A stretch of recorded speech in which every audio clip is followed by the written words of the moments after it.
Hola, ¿qué tal? Bienvenidos a mi cita médica. Me da muchísimo gusto que nos acompañen porque hoy vamos a hablar de una condición que no debemos olvidar porque todavía sigue siendo presente y representando un problema de salud pública en el mundo.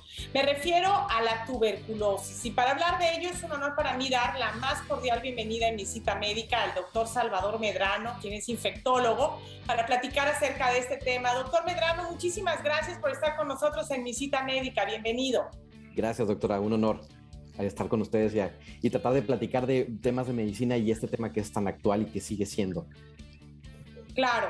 ¿Qué es la tuberculosis? ¿Cómo la podemos definir, doctor?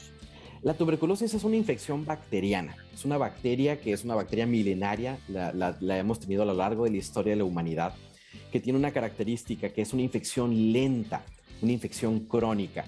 Por lo tanto, podemos nosotros durar meses, años con la tuberculosis y poco a poco va desgastando la vida del paciente, que inclusive puede llevarlo a la muerte. Doctor, se habla de que la tuberculosis está ocasionada por el bacilo de Koch. ¿Qué características tiene esta bacteria? Sí, el bacilo de Koch, porque Robert Koch fue el microbiólogo que la describió y la descubrió como causante de una enfermedad que se le conocía como la tisis o consunción.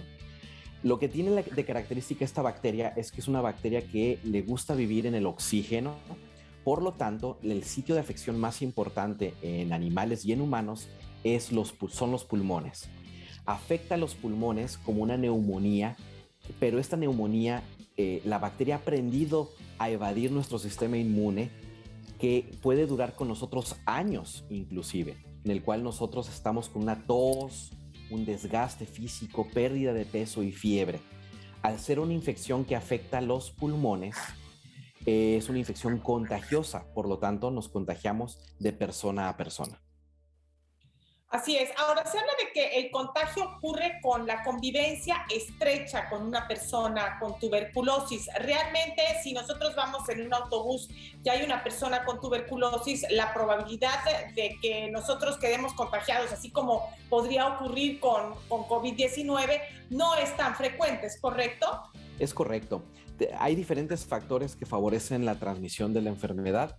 Uno de ellos es que la persona enferma tenga la afección en sus pulmones y por lo tanto cada vez que tose y expectora flemas o secreciones pulmonares pueda contagiar. Pero también depende del tiempo y la cercanía del contacto. A mayor convivencia en lugares cerrados, es mayor la probabilidad de contagio. Por lo tanto, generalmente los contagios se dan en casa, de familiares directos, en lugares de trabajo o en hospitales. ¿Cuáles son los primeros síntomas de esta infección inicial, doctor Medrano? Sí, doctora, es importante diferenciar que cuando nosotros nos contagiamos de tuberculosis, si nos encontramos sanos y nuestro sistema inmunológico se encuentra bien, puede que no tengamos ningún síntoma. A esto se le llama tuberculosis latente. Vive en nosotros, no tenemos enfermedad y no contagiamos. Pero con el paso de los años, la edad, las enfermedades como la diabetes, la desnutrición, la baja de peso, puede hacer que esta tuberculosis que vive en mis pulmones se presente como una enfermedad y empecemos a tener síntomas. La mayoría de los pacientes tienen síntomas respiratorios, como puede ser tos. La tos generalmente es productiva, o sea, produce flemas, pérdida de peso, más de 6 meses, y diaforesis con fiebre. Esas son los síntomas. Exacto. Las sudoraciones es la diaforesis, que es sudoraciones de predominio nocturno, que mojamos la almohada, mojamos nuestra pijama. Pérdida de peso, tos y fiebre son las características más comunes de la enfermedad con síntomas. Vamos a hacer una pausa, doctor, y regresando vamos a hablar acerca de lo que ocurre cuando la tuberculosis puede afectar otros órganos más allá de los pulmones. Hacemos una pausa, regresamos.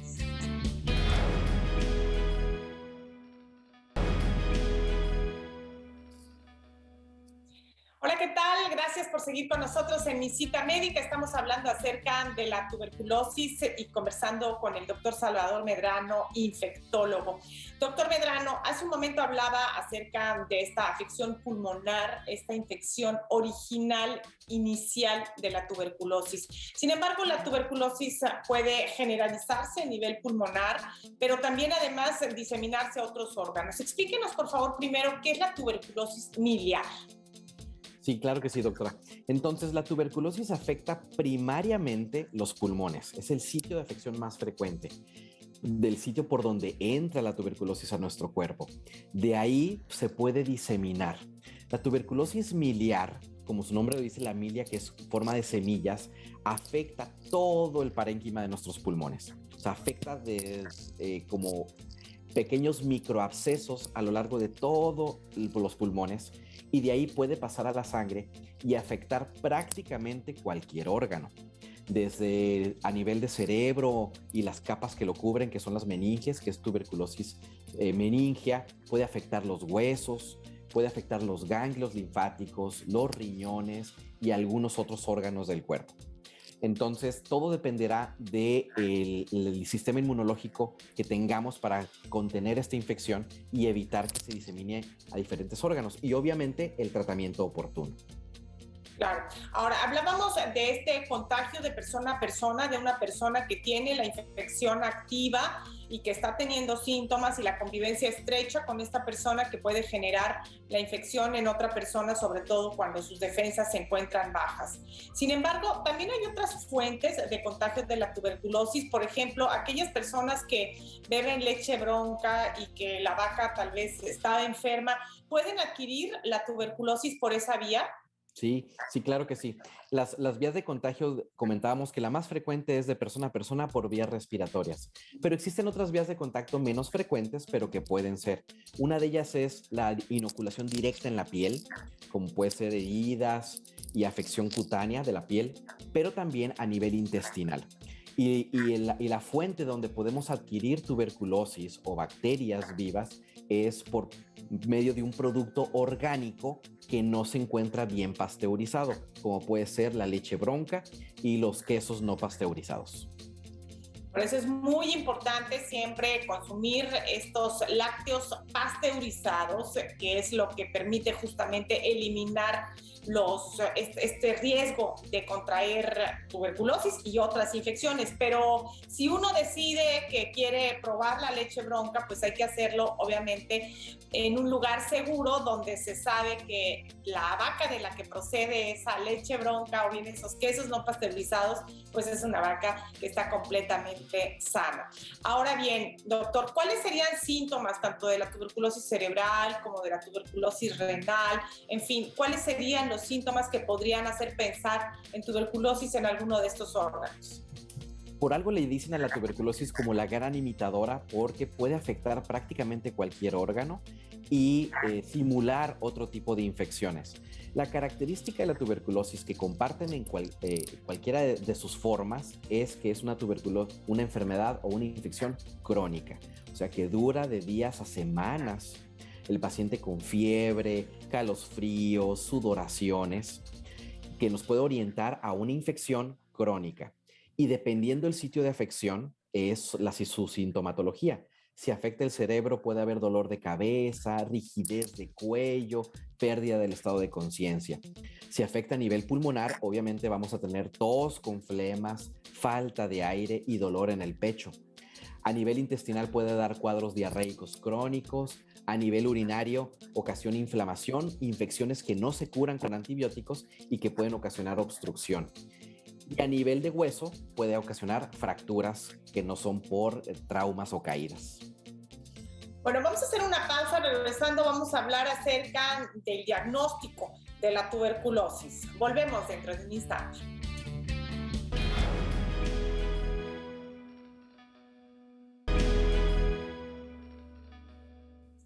Gracias por continuar con nosotros en Mi Cita Médica. Nuestro tema hoy es la tuberculosis y vamos a platicar acerca de cómo se diagnostica. Aquí hay dos puntos, doctor Salvador Medrano, infectólogo.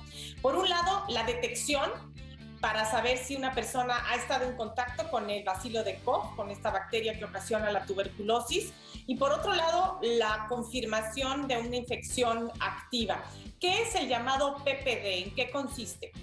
Sí, doctor, es excelente pregunta. Entonces, los pacientes que no tienen síntomas, pero que hemos estado en contacto con la tuberculosis, podemos tener algunas pruebas positivas, como es el PPD o otra prueba en sangre que se llama cuantiferol. Esas pruebas no diagnostican la enfermedad, diagnostican que hemos estado expuestos únicamente a la tuberculosis y no debemos de dar tratamiento a menos que su médico lo indique en situaciones muy particulares. Lo único que dice es que estuve expuesto a la tuberculosis. Y cuando ya tenemos síntomas, en este caso el más común, que es la fiebre, las sudoraciones, pérdida de peso y la tos con flemas, podemos hacer el diagnóstico de la enfermedad directamente en la flema. Hay diferentes pruebas que podemos hacerle a nuestra expectoración, a esta flema que sacamos, que puede ser observar la bacteria, cultivarla o medir material genético en esta muestra, lo que se le llama PCR. Doctor, y en el caso de la tuberculosis en riñones, en cerebro, en intestinos o en hueso, ¿cómo se puede confirmar el diagnóstico? Cada una de estas afecciones tienen sus métodos particulares, dado que no podemos aplicar la misma técnica para todos los tipos de infección. En el caso del cerebro, por ejemplo, tenemos que analizar el líquido que baña el cerebro, es el líquido cefalorraquídeo. A nivel de la orina tenemos que hacer una medición, un cultivo de la orina en particular, solamente nos sirve el cultivo. A nivel intestinal necesitamos una biopsia por medio de endoscopía. Entonces, dependiendo del sitio de afección, será el tipo de muestra y la prueba. Pero en general es observar directamente la bacteria, es diagnóstico de la infección. Doctor, una pregunta que es recurrente en la comunidad es si la vacuna contra la tuberculosis ocasiona un PPD positivo. Sí, y de hecho es algo que siempre debemos de considerar. México, afortunadamente, es un país que tiene un excelente programa de vacunación. Dentro del programa incluye la vacuna que se le llama BCG. Esta vacuna se aplica al nacer y nos deja huella de por vida en nuestro brazo derecho generalmente. Esta vacuna indica que nos inyectaron un tipo de bacilo parecido a la tuberculosis y generamos anticuerpos que nos protege o está diseñada para protegernos los primeros años de vida. No nos sirve para toda la vida, solamente para las formas graves de tuberculosis que afectan otros órganos aparte del pulmón. Y en general, el PPD puede ser positivo los primeros años, pero tiende a volverse negativo con el paso del tiempo, aunque estemos vacunados.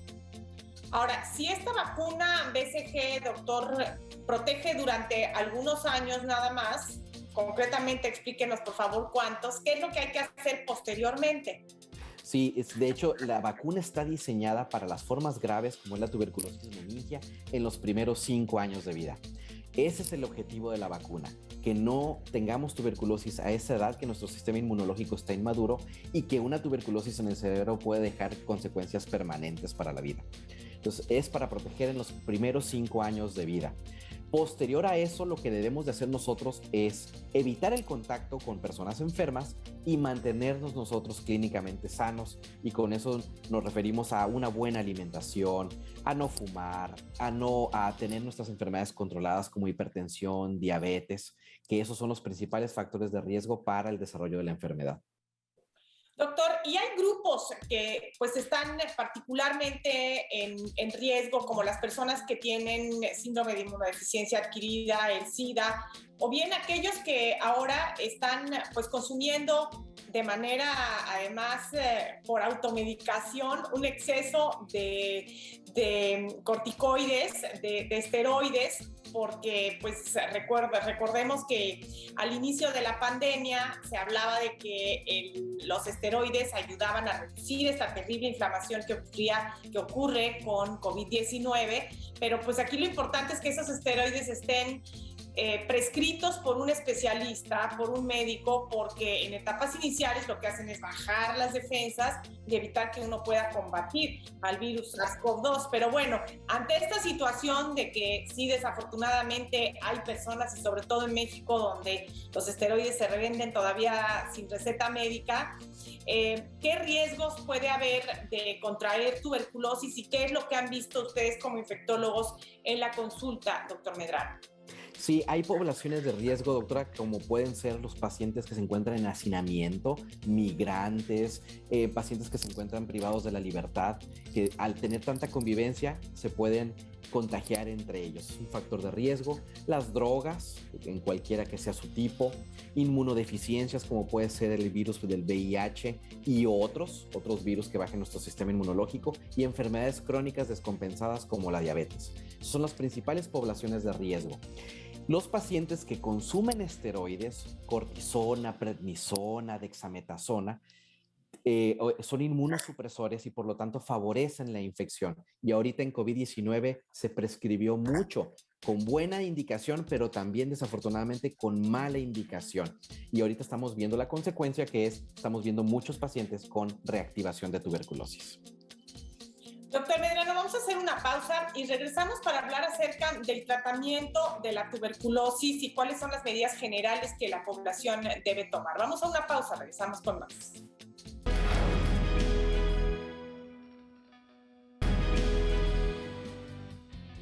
Gracias por seguir con nosotros en Mi Cita Médica. Estamos hablando de la tuberculosis con el doctor Salvador Medrano, infectólogo.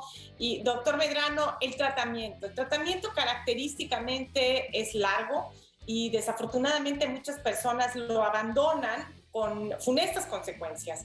¿Qué es lo que hay que hacer con las personas con tuberculosis? ¿Cuánto tiempo dura el tratamiento? ¿Cuántos medicamentos hay que administrar? Entonces, al hablar de la tuberculosis como una infección crónica y una infección lenta, su tratamiento también es así, crónico y lento. Pero afortunadamente el tratamiento es muy efectivo. Tenemos curación en más del 90% de los casos. Una vez que nuestro médico nos hace el diagnóstico de tuberculosis, tenemos derecho al tratamiento. Y digo con derecho porque es totalmente gratuito. El tratamiento consta de una combinación de medicamentos, son 4 medicamentos que se administran de forma conjunta y se tienen que tomar todos los días o de lunes a sábado con un día de descanso por 2 meses, y posteriormente un segundo esquema que se toma 3 veces por semana por otros 4 meses. El mínimo de tratamiento en total son de 6 meses, pero ahí depende el sitio de afección de la tuberculosis. Hay afecciones como en el hueso o en el cerebro donde el tratamiento puede ser más prolongado, hasta 1 año. Ahora, menciona usted que pues, hay una recuperación pues, cercana al 100% con el tratamiento apropiado, bien llevado, siguiendo las instrucciones, siguiendo las indicaciones al pie de la letra del médico. Pero en caso donde ya haya alguna lesión en cerebro o en hueso, ¿estas lesiones pueden llegar específicamente en estos órganos a ser reversibles? Depende del grado. Pero el problema con la tuberculosis es que hacer una enfermedad crónica puede ocasionar cicatrización a nivel de los pulmones y ocasionar algo que se le llama fibrotórax. Y es tanta la afección en mi pulmón que aunque yo ya cure la infección, puede quedar cicatrización pulmonar, lo que pudiera limitar mi capacidad para hacer ejercicio y para tener actividad física y condición física. A nivel del cerebro también puede afectar tan fuerte la inflamación que puede ocasionar un infarto cerebral que puede dejar secuelas. Por eso es tan importante el diagnóstico rápido, porque si damos el tratamiento antes de la secuela, podemos evitarlas. Doctor, además de la vacuna, ¿qué es lo que se puede hacer en materia de prevención de la tuberculosis? Ahorita con COVID nos queda muy claro la prevención respiratoria. Eso siempre, yo creo que es algo que debe de llegar para quedarse, que es evitar salir enfermos. Si tenemos síntomas respiratorios, uso de cubrebocas, lavado de manos y distancia social. Eso es de entrada. Diagnosticar a nuestros pacientes enfermos rápido. Eso es prioritario en salud pública para evitar que contagien a otras personas. Y lo que yo puedo hacer es mantenerme metabólicamente sano. Y con esto me refiero a detectar hipertensión, diabetes, a no fumar, a hacer mi prueba de VIH una vez al año para que mi sistema inmunológico siempre esté bien y aunque llegue a respirar la tuberculosis, no me ocasione enfermedad. Pues muchísimas gracias, doctor Salvador Medrano. Muy valiosas todas sus aseveraciones, todos sus comentarios en relación con la tuberculosis. Es muy importante, como lo dice el doctor Medrano, mantenernos sanos, alimentarnos sanamente, una alimentación balanceada, realizar actividad física cotidianamente, dormir bien. Esto es fundamental para mantener nuestras defensas adecuadas y poder combatir esta y otras infecciones de la mejor manera posible. Doctor Salvador Medrano, muchísimas gracias por habernos acompañado en Visita Médica. Gracias a ti y saludos a todos en casa. Muchas gracias y muchísimas gracias a mis compañeros de Mi Cita Médica allá en Televisa California, en el foro, a todo el equipo que hace posible la realización de este programa y por supuesto lo más importante, gracias a usted por el favor de su atención. Hasta la próxima.